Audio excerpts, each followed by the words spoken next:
Hi friends, இந்த வீடியோவில் பொங்கல் விழா ஏன் கொண்டாடுறோம் அப்படிங்கிறத பற்றி நான் பேசியிருக்கிறேன். பொங்கல் விழா ஏன் கொண்டாடுறோம் அப்படின்னு தெரியாதவங்களுக்கு இந்த வீடியோ வந்து ரொம்ப யூஸ்ஃபுல்லாக இருக்கும். தொடர்ந்து பாருங்கள். ஸோ பொங்கல் விழா அப்படிங்கிறது பார்த்திங்கன்னா நம்ம தை மாதம் 1ஆம் தேதி வந்து நம்ம கொண்டாடிட்டு இருக்கோம். ஸோ தமிழர்களோட விழா அப்படின்னு கேட்டிங்கன்னா பொங்கல் விழாவை தான் சொல்லுவாங்க.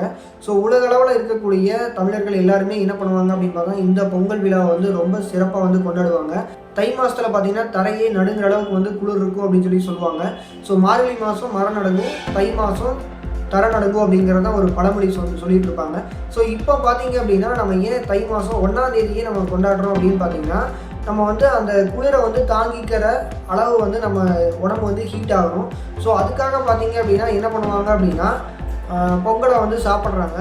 ஸோ பொங்கலை வந்து நம்ம சாப்பிடும்போது பார்த்திங்கன்னா பொங்கல் வந்து எப்போதுமே பச்சரிசியில் தான் செய்வாங்க. ஸோ இந்த பச்சரிசி அப்படிங்கிறது உடம்புக்கு வந்து சூட்டை கொடுக்கக்கூடிய ஒரு உணவுப் பொருள். ஸோ இது என்ன பண்ணும் அப்படின்னு பார்த்தீங்கன்னா நம்ம பாடியில் இருக்கக்கூடிய டெம்பரேச்சரை ரைஸ் பண்ணி விடும். ஸோ இதன் மூலமாக பார்த்திங்கன்னா நம்மளோட குளிரை வந்து தாங்கிக்கக்கூடிய சக்தியை வந்து நம்ம உடம்பு வந்து கெயின் பண்ணிக்கும். ஸோ இந்த காரணத்துக்காக தான் என்ன பண்ணுறாங்க அப்படின்னு பார்த்தீங்கன்னா தை 1ஆம் தேதியே வந்து இதை கொண்டாடுறாங்க. ஸோ இதை வந்து இன்னும் ரொம்ப நம்ம தை மாதம் அப்படிங்கிறது பார்த்திங்கன்னா ரொம்ப பனி அதிகமாக இருக்கக்கூடிய காலங்கிறனால ஸோ அந்த பனியை வந்து நம்ம என்ன பண்ணணும் அப்படின்னா தாங்கிக்கணும். ஸோ அதுக்காக என்ன பண்ணுறாங்க அப்படின்னா இந்த பொங்கலை வந்து நம்ம சாப்பிட்டோம் அப்படின்னா நம்ம பாடியில் இருக்கக்கூடிய டெம்பரேச்சர், அதாவது வெப்பம் அப்படிங்கிறது ரொம்ப அதிகமாக வந்து வித்ஸ்டாண்ட் பண்ண முடியும். இந்த குளிரை தாங்கி நம்மளால் வாழ முடியும். ஸோ இதுக்காகத்தான் தமிழர்கள்லாம் என்ன பண்ணியிருக்காங்க அப்படின்னா இந்த பொங்கல் செலிப்ரேஷன் வந்து கொடுத்துருக்காங்க. ஸோ அது மட்டும் இல்லாமல் பொங்கலுக்கு அடுத்து பார்த்திங்கன்னா மாட்டு பொங்கல் இருக்குது, அதுக்கப்புறம் ஜல்லிக்கட்டு, இதெல்லாம் வந்து ஒவ்வொரு காரணத்துக்காக தான் வச்சுருக்காங்க.